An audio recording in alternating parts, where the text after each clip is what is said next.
ఖమ్మం, నల్గొండ, వరంగల్ పట్టభద్రుల ఎమ్మెల్సీ ఉప ఎన్నిక పోలింగ్ ప్రక్రియ కొనసాగుతుంది.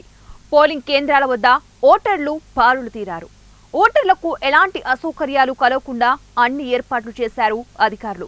ఇక పోలింగ్ రూమ్ కి సెల్ ఫోన్ అనుమతించకుండా ప్రత్యేక చర్యలు తీసుకుంటున్నారు ఎన్నికల సిబ్బంది. ఎక్కడ ఎలాంటి సంఘటనలు జరగకుండా పోలీసులు పహారా కాస్తున్నారు. ఉదయం 8 గంటలకు ప్రారంభమైన పోలింగ్ ప్రక్రియ సాయంత్రం 4 గంటలకు ముగియనుంది.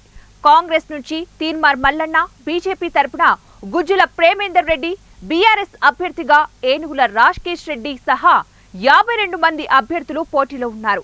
బీఆర్ఎస్ ఎమ్మెల్యేగా పల్లా రాజేశ్వర్ రెడ్డి రాజీనామాతో ఇక్కడ ఉప ఎన్నిక జరుగుతోంది.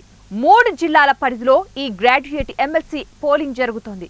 మొత్తం 605 పోలింగ్ బూత్లో 4,63,839 మంది ఓటర్లు తమ ఓటు హక్కును వినియోగించుకోనున్నారు. కాగా ఓటర్లలో పురుషులే అధికంగా ఉన్నారు. ఎమ్మెల్సీ ఉప ఎన్నిక పోరులో మొత్తం 52 మంది అభ్యర్థులు ఉన్నారు.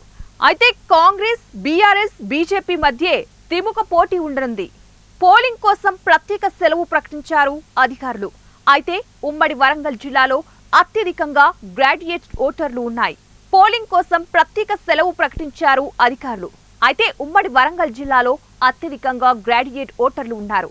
వరంగల్ ఉమ్మడి జిల్లాలో 1,73,406 మంది, ఖమ్మం ఉమ్మడి జిల్లాలో 1,23,985 మంది, నల్గొండ ఉమ్మడి జిల్లాలో 1,66,448 మంది గ్రాడ్యుయేట్ ఓటర్లు ఉన్నారు. ఇక ఈ రోజు ఉదయం 6 నుంచి సాయంత్రం 8 వరకు 144 సెక్షన్ అమలులో ఉండనుంది. ఖమ్మం, నల్గొండ, వరంగల్ పట్టభద్రుల ఎమ్మెల్సీ ఉప ఎన్నిక పోలింగ్ బరిలో 52 మంది అభ్యర్థులు. సాయంత్రం 4 గంటల వరకు పోలింగ్, అలాగే సాయంత్రం 8 వరకు కూడా 144 సెక్షన్.